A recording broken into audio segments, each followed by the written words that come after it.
have 2 double beds, telephone, plenty of sockets, including USB window, which does open, looking out into the car park, and my car is parked over in the corner, which will be for 3 weeks. We have a big mirror, desk, light, TV, plenty of channels, plenty of charging sockets.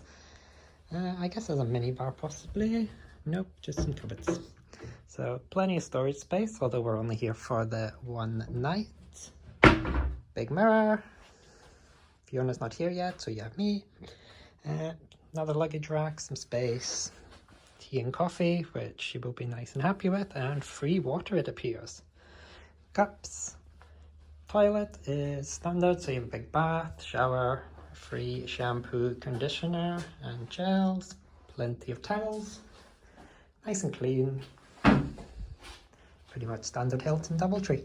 Wardrobe space, so you've got an ironing board, iron, some other towels, and a small safe down there as well, and plenty of hanging space if you need it. And also we got our free cookie at check-in.